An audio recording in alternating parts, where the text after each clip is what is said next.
Perkenalkan, nama saya Khalid Farah, mahasiswa dari PT IKI Jakarta dan alumni Al Anwar Sarang Rembang. Oh, satu sanad.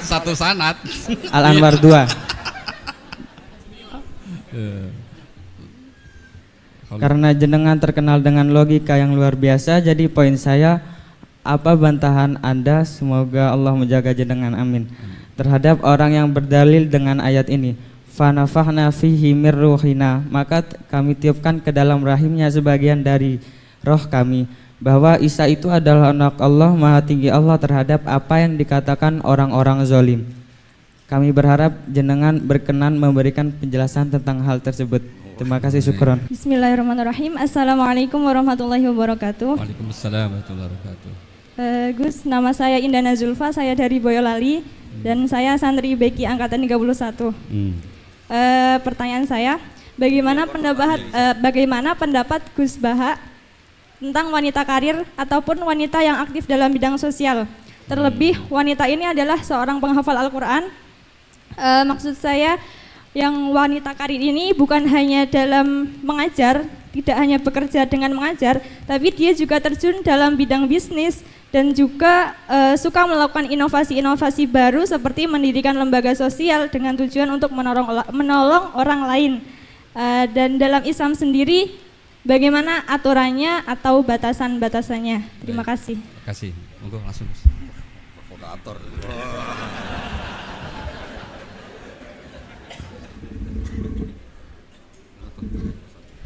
Itu sebetulnya nggak perlu dijawab ya, karena memang itu sudah jelas. Ini yang depan-depan kan banyak penghafal Quran, jadi kata roh itu diulang beberapa kali. Dan itu tidak hanya tentang Isa, ya, tidak hanya tentang Isa. Misalnya ada ayat wa kadzalika auhayna ilaika ruham min amrina.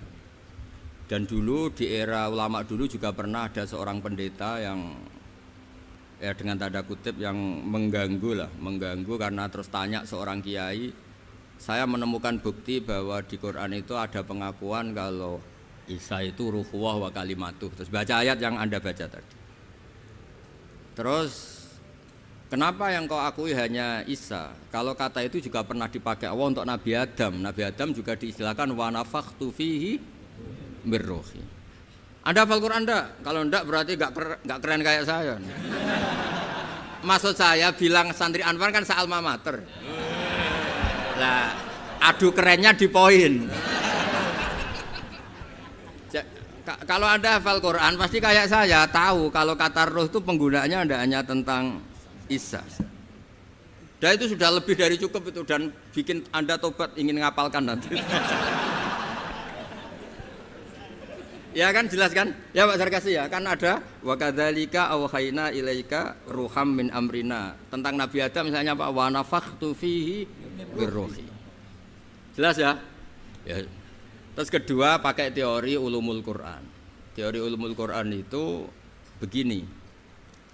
Kata-kata itu, ini keahliannya Pak Kures. Kata-kata itu bisa masih ismiyah, bisa masih wasfiyah atau mengalami perpindahan dari wasfiyah ke ismiyah atau ismiyah ke wasfiyah. Misalnya gini, sesuatu yang hidup namanya apa?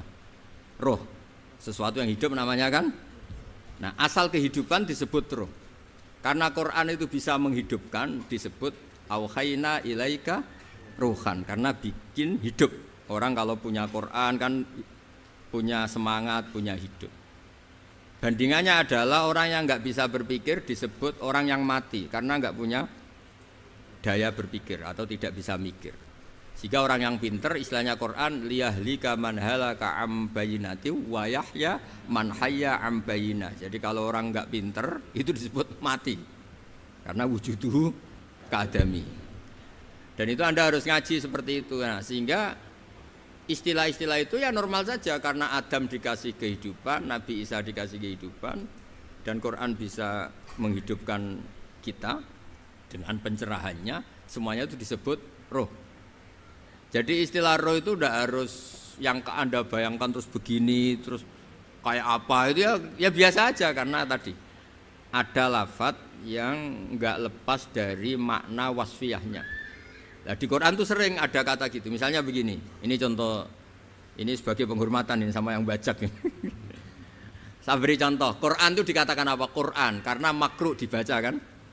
Tapi ada istilah lagi hamim wal kitabil mubin, karena maktub. Quran kan ditulis, maka diistilahkan apa? Kitab.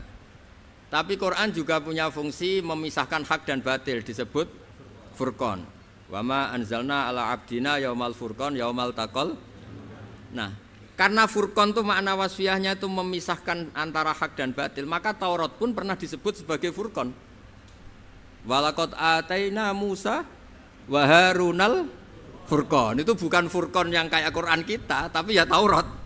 Karena dengan makna wasfiyah itu sama. Taurat ya bisa misahkan hak dan batil, Quran juga misahkan hak dan berarti yang seperti ini itu pakai makna apa? Wasfiyah istilahnya. Makna asal usul. Malah kowe pinteran kok nerangno iki malah keribetan.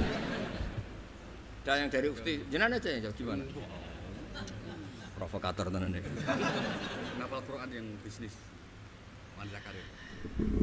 Hukum-hukum sosial seperti itu tidak usah dijawab secara umum. Nanti kalau tak jawab boleh, kebetulan terjadi kecelakaan saya yang disalahkan. Misalnya terus gak seneng suami, seneng orang lain kan ya repot itu. Tapi kalau diharamkan juga tidak banyak yang benar-benar akibatnya itu positif karena orangnya juga positif.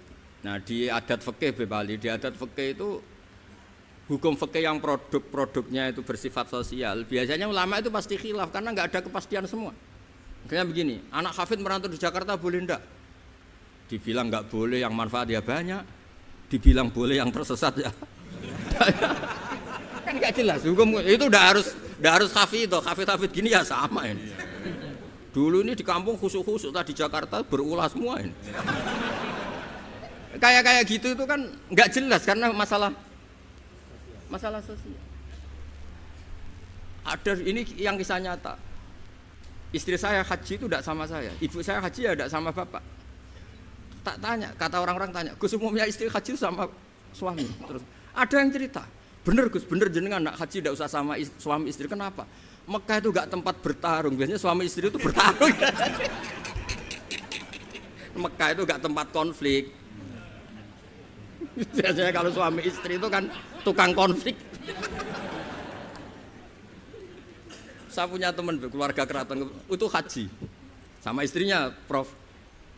Kebetulan ada istri baik, bikinkan teh pagi-pagi, bikinkan teh suaminya. Istri itu loh baik, suaminya dibikinkan teh. Jawabnya istrinya yang satu, gimana? Mau tukeran? Padahal muji aja jadi perkara itu. Lah kalau ini yang cerita guyonan tapi fakta. Habis tawaf suaminya nangis. Kenapa Pak nangis? Orang sebanyak itu kok cantik semua kecuali kamu. Karena lihat orang Pakistan, Turki, Uzbek gitu. Gantian istrinya tawaf, habis itu nangis. Kenapa kau nangis? Semuanya ganteng kecuali kamu. Artinya gini, kalau haji sama suami istri akibatnya begini, masa kamu masih bilang sunat gitu? Jadi di bab sosial tuh gak jelas apa? Pernah ada cerita Sayyidah Khadijah, perempuan saudagar, perempuan kaya, sukses. Bahkan ada cerita perempuan yang luar biasa, suaminya tuh gak bener sama sekali. Asia, punya suami gak bener, dia tetap jadi orang baik. Ada yang suaminya orang baik, tetap dia gak karu-karuan, istrinya Nabi Nuh. Itu bukti kalau masalah sosial itu tidak usah dibakukan. Nah, jadi kalau ditanya orang, Gus saya ini perempuan cantik, saya anaknya orang gak punya, saya harus kerja di mana? Saya mesti fatwanya tunggal. Kalau bisa di pabrik atau tempat terbuka, karena pantangannya perempuan itu layak keluar narojulun bimroatin. Kalau kamu cantik, usahakan jangan pembantu rumah tangga. Pokoknya usahakan yang di tempat terbuka, karena itu panduannya Islam. Kalau kita punya anak cantik, nyun sewu, kendaraan umum kayak bis tentu lebih aman timbang yang privat. Itu kalau boleh memilih. Ini kan cerita fikih. Tapi kalau pakai individu kan tidak ada bisa jamin semua kan. Jadi fikih-fikih sosial itu biasanya ulama tidak punya baku ya, pokoknya saya jawab saya ya kalau mau orang baik dan punya akibat baik ya baik. Kalau orang baik ya karena bisa apa kita di depan hukum sosial. Karena ya itu tadi kita punya contoh Fir'aun itu kayak apa? Beduanya Fir'aun kayak apa? Punya istri legendaris namanya siapa? Asia. Nabi Nuh kayak apa? Punya istri seperti itu. Jadi misteri kan enggak? Artinya kalau kamu mendewa-dewakan kalau suaminya baik pasti ya tidak juga, lingkungannya baik, lingkungannya Fir'aun kurang apanya, kurang kelirunya, sekeliru-kelirunya, tapi tetap. Nah terus yang terakhir ini saya saran, kamu ngadepi zaman modern itu harus baca Quran. Quran itu diantara yang dipaparkan mimbaini farsi wadamil labanan kholison saigol lisyaribin. Jadi Allah itu bisa mengelola sapi, itu kan makanannya rumput. Di tubuh sapi itu ada darah, ada kotoran, tapi sapi bisa melahirkan susu. Itu kata ulama-ulama, apapun rusaknya zaman, sebetulnya gesekan-gesekan di alam nyata ini ada kotoran, ada darah. Kalau kamu orang baik pasti tetap jadi labanan kholison. Tidak usah putus asa. Apapun zaman ini kita harus tetap jadi labanan kholison. Padahal mimbaini farthiw wadamin antara itu bukti bahwa kita tidak boleh putus asa. Sekarang zaman tidak kayak dulu, tidak kayak zaman Wali Songo.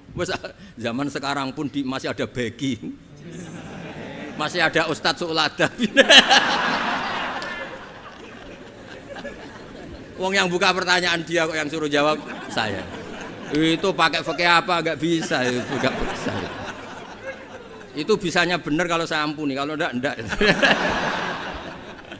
Tapi karena saya ini kiai baik kan nurut sama Allah wal afina. Ya, wassalamualaikum warahmatullahi wabarakatuh. Baik, terima kasih Bapak sekalian dan